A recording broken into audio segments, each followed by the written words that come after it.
উভয় সংগঠনে Gorkhaland demand committee আৰু বনচু আৰু আমি সহযোগী সংগঠনবোৰ একেলগে আমি উভয় দাবীক আমি সমৰ্থন আগবঢ়াব। গোৰ্খালেণ্ড দাবীটো আমি সমৰ্থন জনাইছোঁ আৰু গোৰ্খাসকলেও আজি তেখেত নেতৃবৃন্দসকলে আমাৰ যিটো বড়োলেণ্ড দাবী এই বড়োলেণ্ড দাবীক তেখেতসকলেও সমৰ্থন জনাব। আজি এইটো একমতভাৱে আমি আলোচনা কৰিলোঁ আৰু পৰ্যায়ক্ৰমে আমি নেক্সটত আমি বহিম, একেলগে আমি দাৰ্জিলিঙত গৈ আলোচনা কৰিম আকৌ আৰু কেনেধৰণৰ আমি আন্দোলনটো আগবঢ়াই লৈ যাম এই বিষয়ে আমি বৃহৎভাৱে আলোচনা কৰিম। আৰু যিকোনো সময়ত ছেপাৰেটলি তেওঁলোকেও যদি আন্দোলন কৰে আমি আমাৰ তৰফৰ পৰা তেখেতসকলৰ মুভমেণ্টক আমি ছাপোৰ্ট কৰিম আৰু আমিও যদি ছেপাৰেটলি আমি প্ৰগ্ৰাম লওঁ আন্দোলনৰ এই কাৰ্যসূচীবোৰত গোৰ্খালেণ্ড ডিমাণ্ড কমিটি তেখেতসকলৰ নেতৃবৰ্গেও আমাক সমৰ্থন কৰিব আৰু ইয়াৰ বাহিৰেও আমি কেতিয়াবা আকৌ মানে দিল্লীলৈ গৈ একজোটভাৱে ধৰ্ণা দিব বুলি আমি আজি আলোচনা উপনীত হৈছোঁ। আমি মানে দৃঢ়ভাৱে ক'ব বিচাৰিছোঁ যে আমাক বড়োলেণ্ড লাগিবই, বড়োলেণ্ড অবিহনে আমাৰ একো নহয়। আমাৰ মূল দাবীটো আছিলে আগৰ পৰাই বড়োলেণ্ড ৰাজ্য সৃষ্টি কৰা আৰু বড়োফা উপেন্দ্ৰ ব্ৰহ্মই এই বড়োলেণ্ড ৰাজ্য সৃষ্টি কৰিবৰ কাৰণে আমাক মানে পথ দেখুৱাইছিলে আৰু তেখেতে আমাক উৎসাহ অধিকনে যোগাই তেখেতে আমাক মানে বচন দি গৈছিলে যে বড়োলেণ্ড নোহোৱালৈকে আপোনালোকে একগোট হৈ যুঁজিব লাগিব আৰু একগোট হৈ বড়োলেণ্ডৰ কাৰণে সংগ্ৰাম কৰিব লাগিব। তেখেতে আমাক এই মানে উপদেশ আমাক দিছিলে। সেইকাৰণে আমি এই তেখেতৰ উপদেশটো লৈ আজি আমি বড়োলেণ্ডটো যেনে হ'লেও সৃষ্টি কৰিম এই দৃঢ় ভাষ লৈ আমি আন্দোলন কৰিবৰ কাৰণে আমি আজি একগোট হ'লোঁ।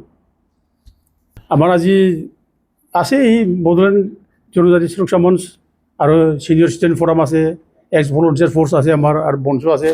অকল এইটোৱেই নহয়, আমাৰ লগত বহুতো আৰু ওলাই আহিব, কিয়নো বড়োলেণ্ড ৰাজ্যৰ মানে যে আমাক লাগে সেইটো সকলোৰে বড়োবিলাকৰ মাজত মানে তেজত সেইটো আছে। সেইকাৰণে যেতিয়া আন্দোলন ষ্টাৰ্ট হ'ব এইটো চবেই ওলাই আহিব, ৰাইজে ওলাই আহিব, আমি এইটো জানো।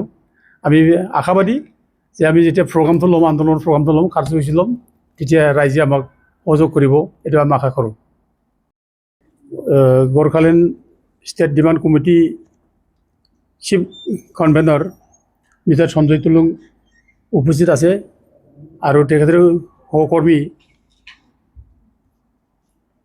এজন executive member mister Ajay Roy তেখেতেও ইয়াত উপস্থিত আছে আৰু আমাৰ বনচুৰ নেতৃবৰ্গ আৰু গাঁওবুঢ়া এছ'চিয়েশ্যন আৰু আগৰ हमारा मीटिंग होगा। अभी तो फर्स्ट मीटिंग है, फिर बाद में हमारा प्रोग्राम रहेगा, बनेगा।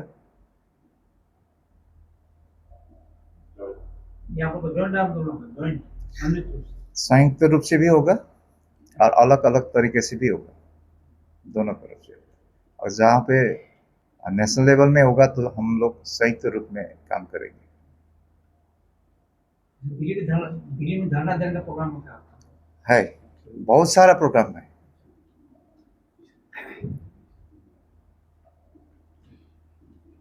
र आज बोडोल्यान्ड को कोक्राझार डिस्ट्रिक्ट में छुट्टै राज्य गोर्खाल्यान्ड अनि बोडोल्यान्ड को बोडो नेशनल स्टुडेन्ट युनियन साथसाथै ex volunteer vice president mister Rojan Brahman, secretary